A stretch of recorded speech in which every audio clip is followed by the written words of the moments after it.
Don't know what that was about. I didn't do anything. I was wondering aloud. I think I'll search for wig. A wig? You mean... But what type of wig?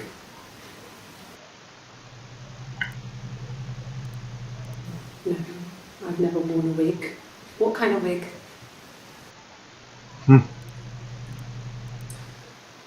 This other person doesn't exist.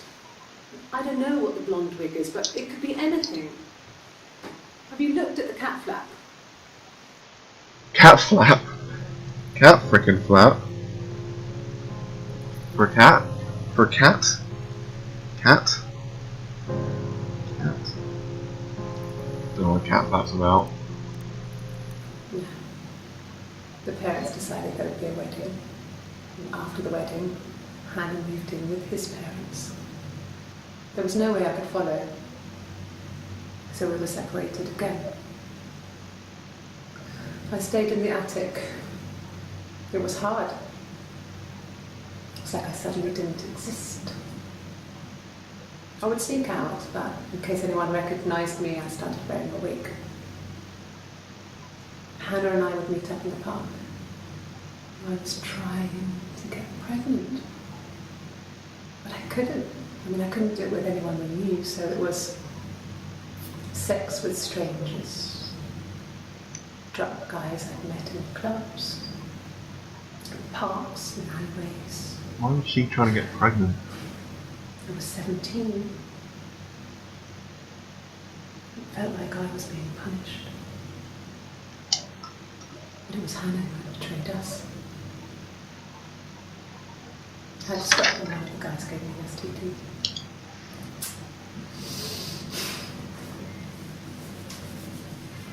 When we met up, it was disturbing. For the first time, my reflection, she didn't look like me. She was fatter. Oh. Flushed. If anything, I was getting skinnier. I had a hard to look sometimes. We talked about what to do. Was it time to become our own people? And that seemed like the right thing to do, but neither of us wanted it. We agreed that her and Simon would get their own place as soon as possible, and then I could move in. And that was the plan.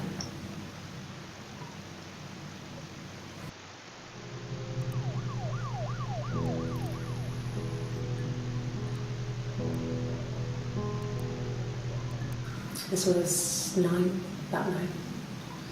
I went round and she was waiting for me. She was furious and so angry, the kind of anger you can only have towards yourself. We screamed at each other, argued, cried, we fought. I hit her back, left a bruise. I had my wig on from performing and she tore it off. Eventually we grew tired of fighting and I left.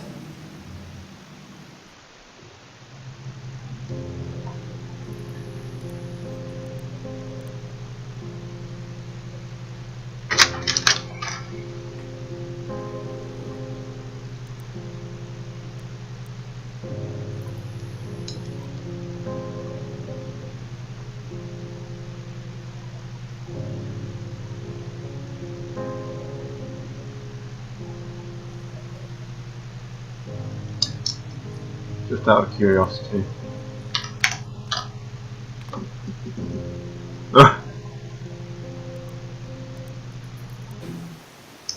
No, they were shut. Most of the windows were really hard to open anyway. It's stifling in summer. They were painted over by my dad. Could have left a door open accidentally. There's a cat flap on the back door.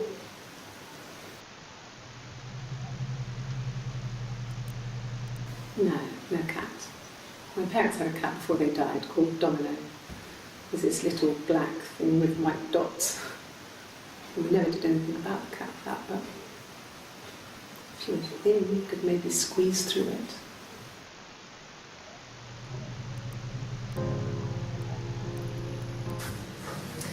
When we weren't together, we'd send secret messages by tapping out a code that we'd learned from a book.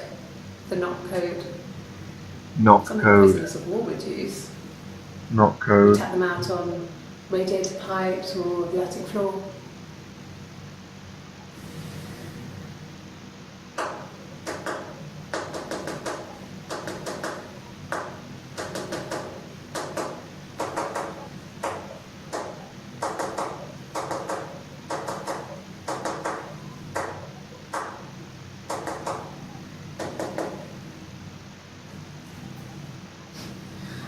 Dad thought we had mice, but we couldn't find any. Bought a cat anyway.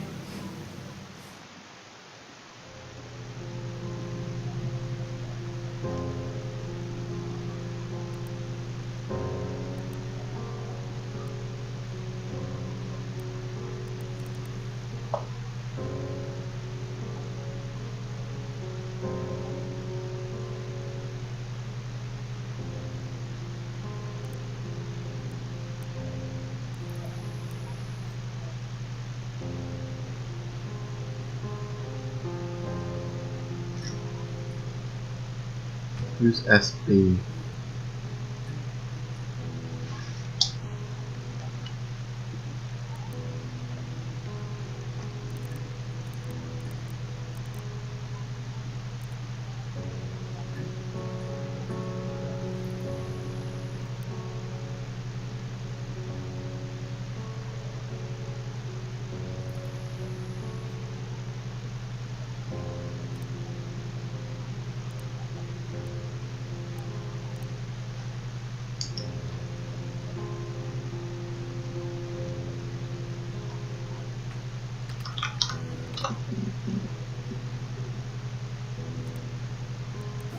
Yeah, when I was at school. I worked part-time in the front shop. It was sort of an extended family thing. My dad used to work there, my mum worked there before I was born. I took care of paperwork, filing, typing out invoices, that kind of thing. It was a good job for a girl back then. I didn't work a till or anything, I was quite shy, so I wouldn't have liked to have worked a till.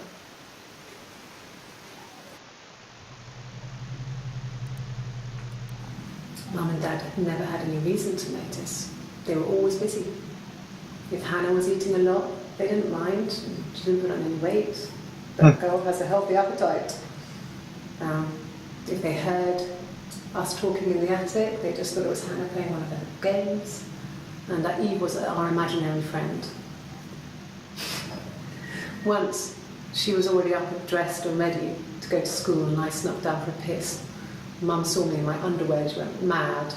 Get dressed this instant! So I ducked into our bedroom, and seconds later, out came Hannah, dressed and ready. Mum was amazed.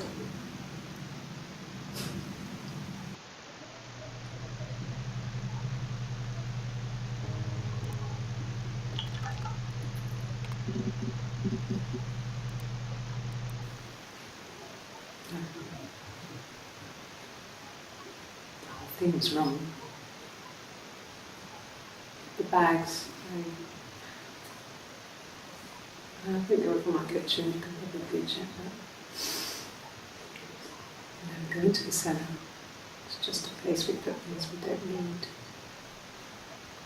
Dad used to grow mushrooms there. The bags were taped up. I think it was parcel tape. I think it was ours.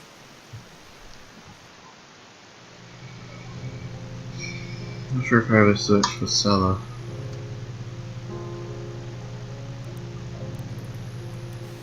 They said it was food poisoning. There was something in the food they ate. My dad liked to pick mushrooms, grow them too. They said it was the mushrooms. It was hard to believe. Death caps.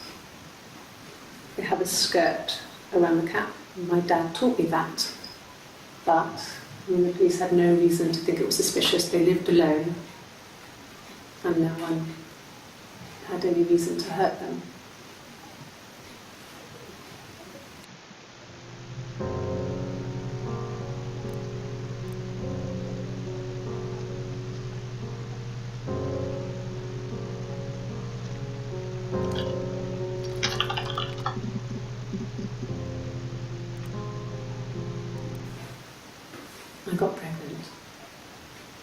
Both our parents had a big powwow. We weren't even in the room. And they decided we should get married. Yeah. Then my parents died. Shit. It was the worst year of my life. Miscarriage, you know. Oh my god, that's awful. Awful.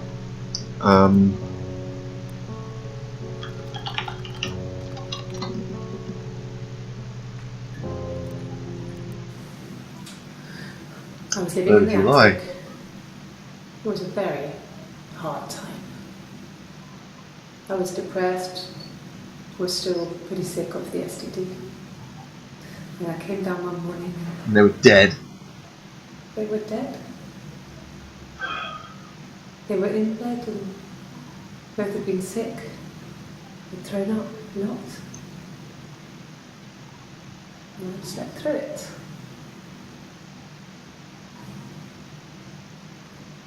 The police said it was a mushroom thing. Dad was a mushroom expert. He used to take us picking with him and he taught us how to recognise them. And there's no way you would pick death caps.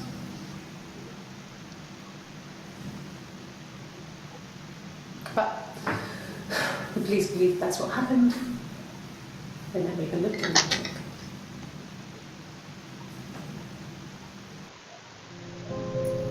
Did Hannah kill their parents?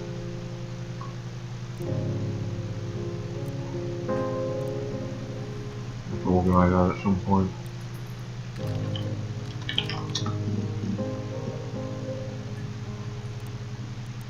At the time they said it was poison, food poisoning. And I felt so guilty. If I'd still been at home, maybe I could have done something. I didn't.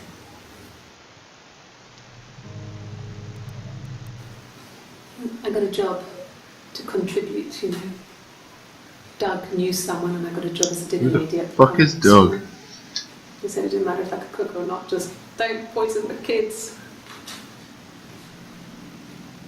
So you see, it's always been complicated between me and Sam. It's never just been the two of us, there's always been pressure.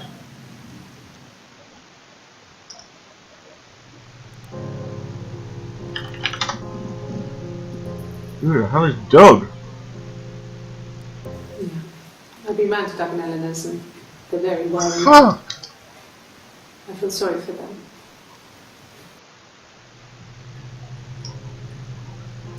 Yeah.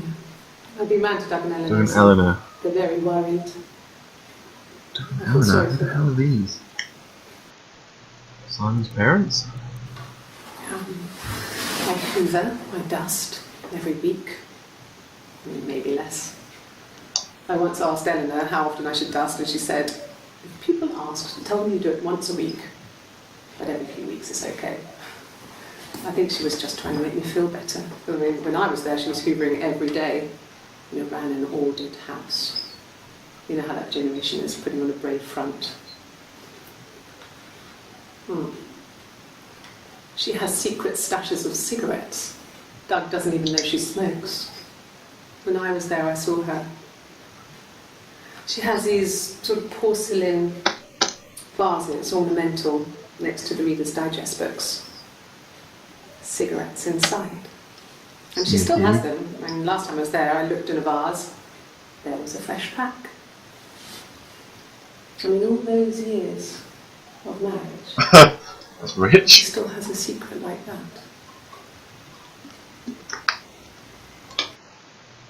Secret. Secret.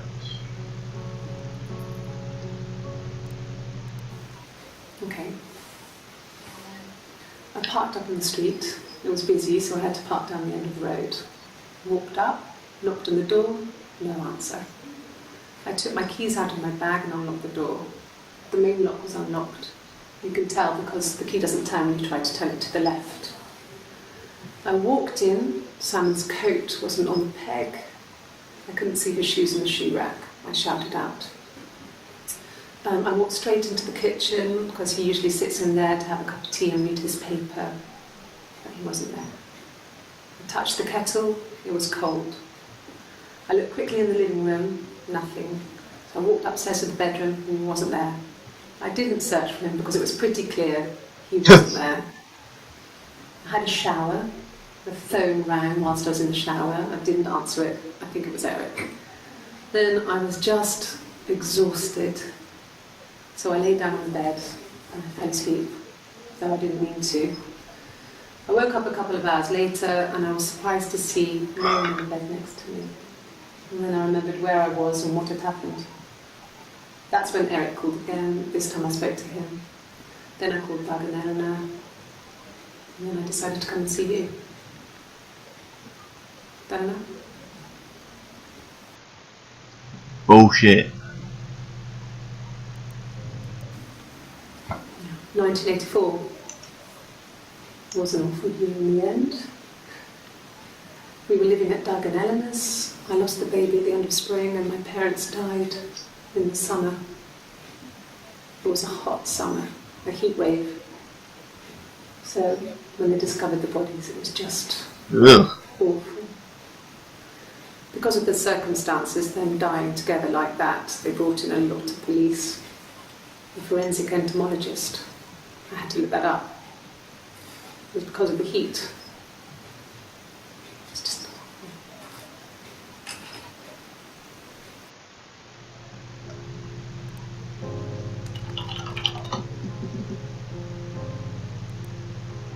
Yes. I speak with Eleanor at least once a day.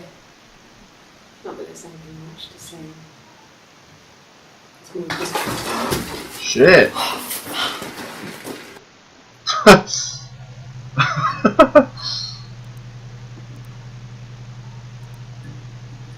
wonder if that was scripted or they just threw that in there. I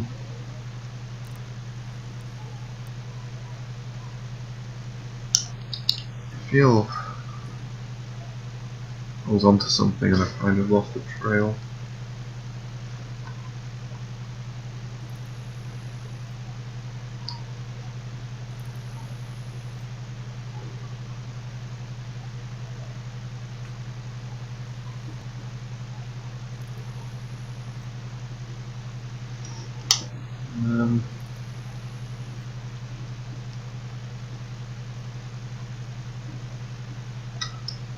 Put something down there. Check.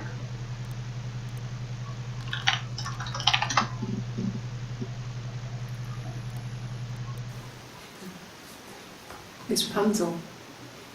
The story starts when she's born. Mother Gothel, a witch, takes Rapunzel from her parents and keeps her locked up in this Oh, I see what tower. they're doing here. Rapunzel gets pregnant by the prince, and Mother Gothel is furious, so she cuts off her hair and throws it. Actually, her hair's already short here, so that's already happened. So she throws her into the wilderness, and Rapunzel is reunited with the prince, who's blind. But she kills him with her tears, and so it's a happy ending. Is that too much?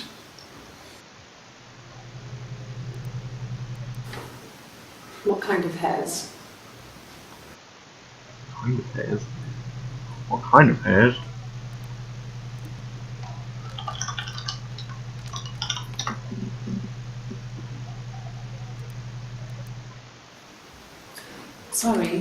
Sorry.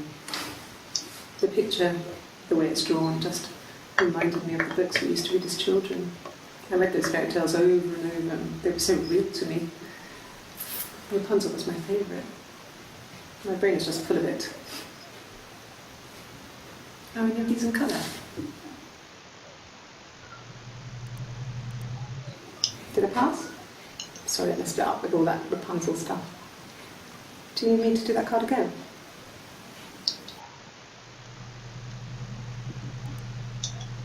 Cards.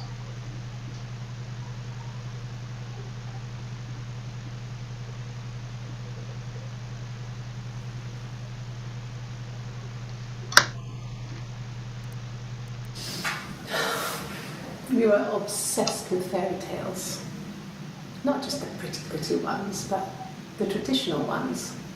They were dark and real, bizarre and violent. Felt like life.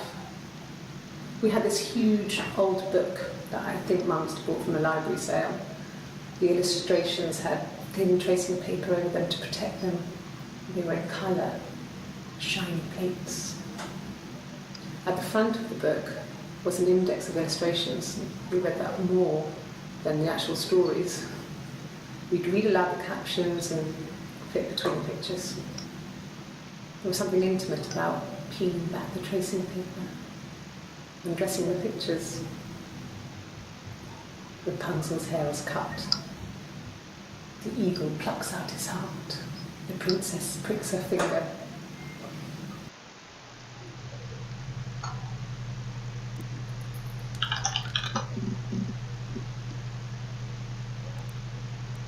And the Glaziers. I worked there some weekends and Simon had a part-time job there too. That was Eric's generosity. He was always good at helping out other people's children. Simon was quiet, more thoughtful than the other boys. Even then, he had a sense of craftsmanship. Wasn't always rushing stuff.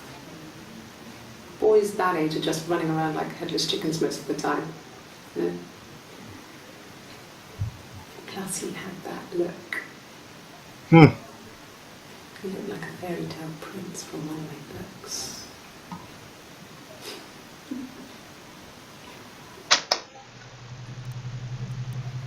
Simon never cheated on me.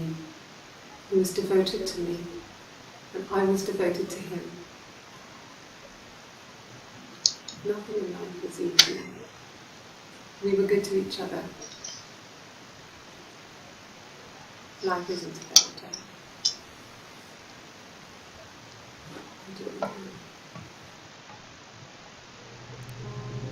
Well, she wasn't my real mother, but she raised me. Do you want to hear the story? It's a real life fairy tale. Wait, I did Mum and Dad. Your mother and father. Okay. There's a girl and she's staring out of the window. She's sad. She's trapped. She's here. She's looking out the window because her mother won't let her out.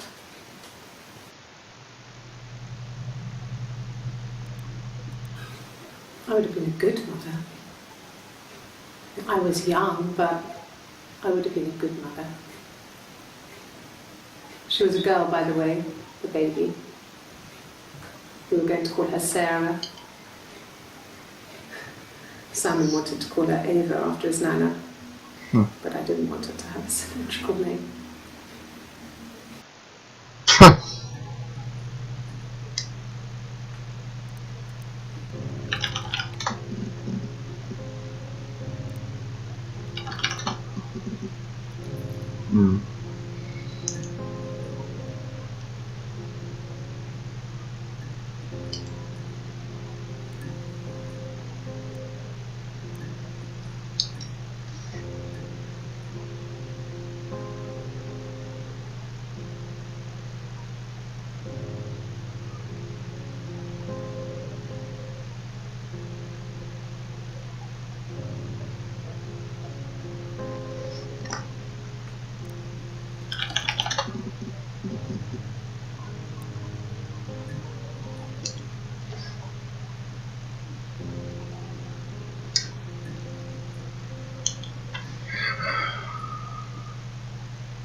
It was supposed to be a secret. Just because Simon is dead doesn't mean I have to give up all his secrets. It doesn't have anything to do with what happened to Simon. No one murdered my husband because he cheated his expenses for a romantic weekend in Oxford. Good one. Good one.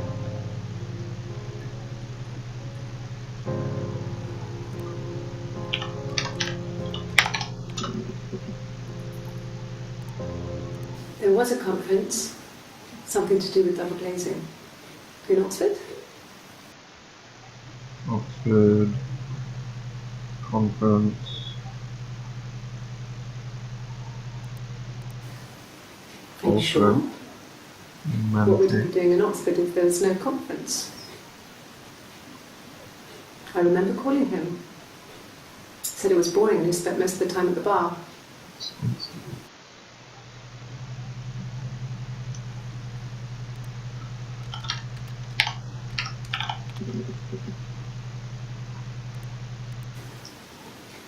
Okay, you got me. I'll confess. We were there. It was a dirty weekend. Simon was going to expense it, pretend it was a business trip. I used a made-up name. We stayed at the hotel, had room service, didn't leave the room, had a great view of the river, and you could hear the church bells. Like you said, we were very romantic.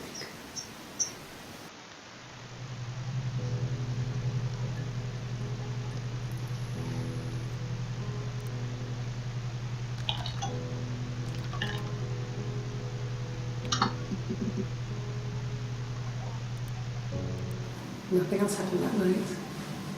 We talked, then I said goodbye. Then next week I was singing the bar again, and there he was. And again the next week. Hello. He offered to buy me a meal. I told him I had already eaten, and so we got chips and ate them on the beach instead. When we said goodbye, he asked me to kiss him.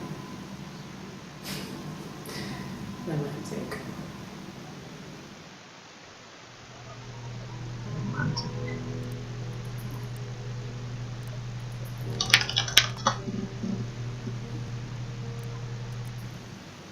Mum and Dad never knew what was going on. We got so good at it. We were so in sync that we'd use each other to cheat. If one of us had a hangover, the other one would go to school. Whoever was best at a subject would sit the exam. There were lots of differences between us. Some things one is better than the other at.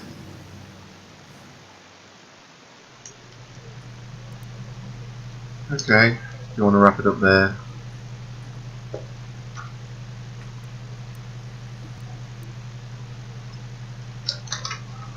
Do that.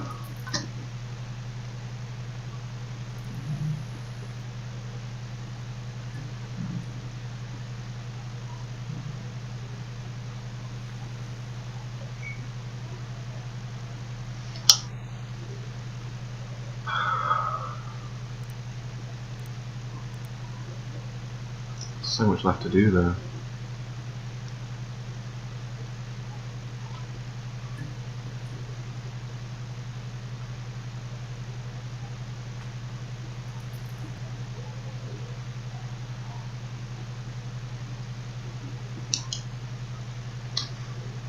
I'll just highlight a few bits on my sheet for next time.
Jake told me to write down the story so far. Eve stolen by Florence. Eve age 8. Florence dies. Moves into attic. 1984. Parents die. Miscarriage. Eve gets an STD, which keeps going on about. We've met Simon at some point.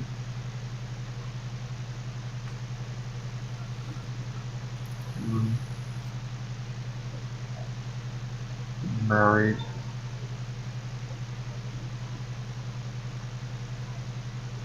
She met Simon. For 8 years.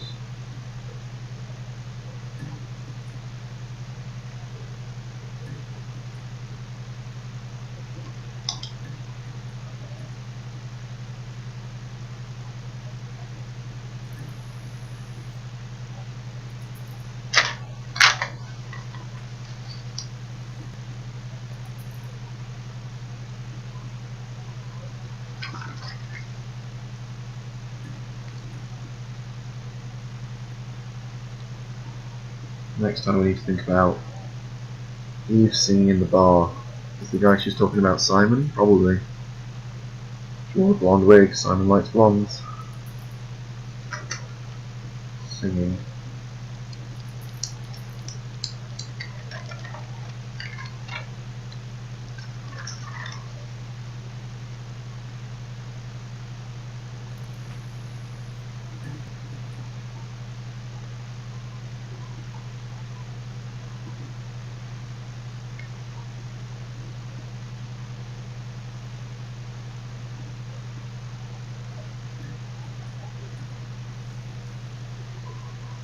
So just the next time, knock code. Portsmouth, where we are. Well, that's the street we're on. Blonde? Did I search for blonde?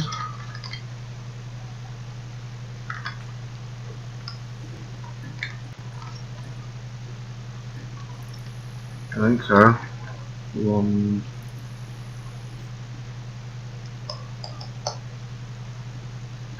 Sing.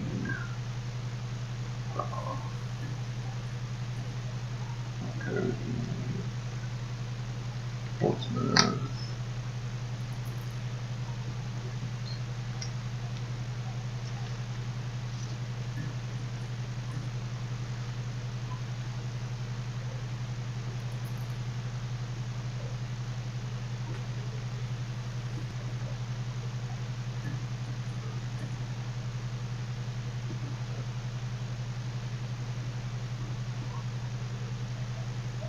What a mess! Alright, let's call it a night.